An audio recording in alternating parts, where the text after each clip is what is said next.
What we're going to be doing is expressing whole blood right now. So we've already centrifuged them. These centrifuges are all temperature regulated. Right now it's currently at 4 degrees Celsius. I'm just going to open my centrifuge. And this is what your whole blood would look like after centrifugation. Once we pull it out, you'll see that separation between your red cell and your plasma. I'm just gonna be placing it onto the expressor. That expressor is gonna allow us to extract that plasma out. So next up, I'm gonna just be clamping off my tubing to the filter line. That way, once I activate this cannula, the plasma will just flow into the satellite bag for my RP.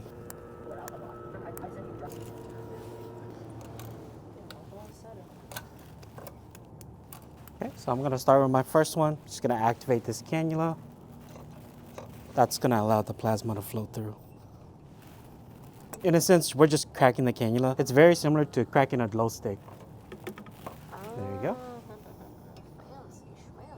I'm going to be aiming to the red cell to come to this Y junction here. So that's where I'm going to clamp this hemostat to stop it. So that's when I should be done. Kind of like a waiting game. I tell staff all the time, it's kind of like a carnival game at this point. So just waiting to see which one finishes first. Kind of like a race. Looks like this one's going to win.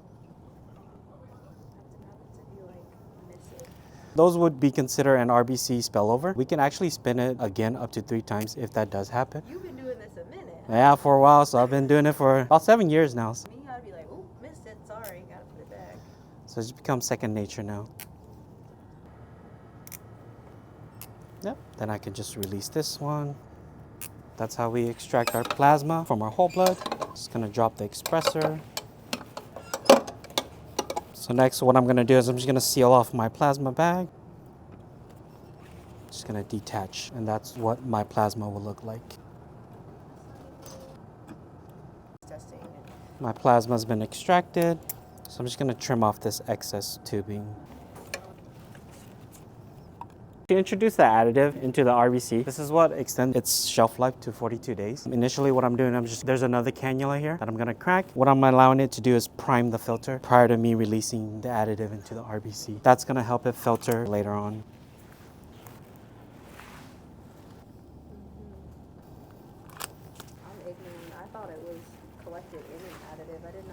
There is an additive to it as well, which is a CPD. This is an AS1 additive that we introduced into the unit. So in the bag itself, during collection, does have that CPD additive. It's clamped here, and that's gonna drain the rest of the additive into the RBC bag. For the additive to drain through the filter, and it'll flatten out again, just like how I originally started. That'll let me know that it's ready to start mixing. So it's almost there. This one's ready, so I'm gonna just grab a hemostat.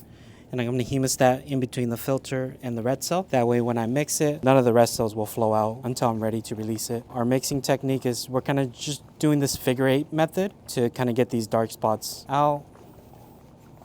Why don't you just shake it like a martini? And you can slowly see that transition from the dark spots starting to disappear as I mix. Once it's fully mixed, one homogeneous color, I'll go ahead and hang it on the side here. And I always feel like this is the cool part where I see the back of the filter. You'll see the RBC start filtering through. This is what it looks like in the front first as it's filtering, and then the back side is the cool part. Yeah, if you look really close, you'll start to see the red cells start flowing through. And then eventually when there's a lot, it'll just be one solid. Yeah, there we go.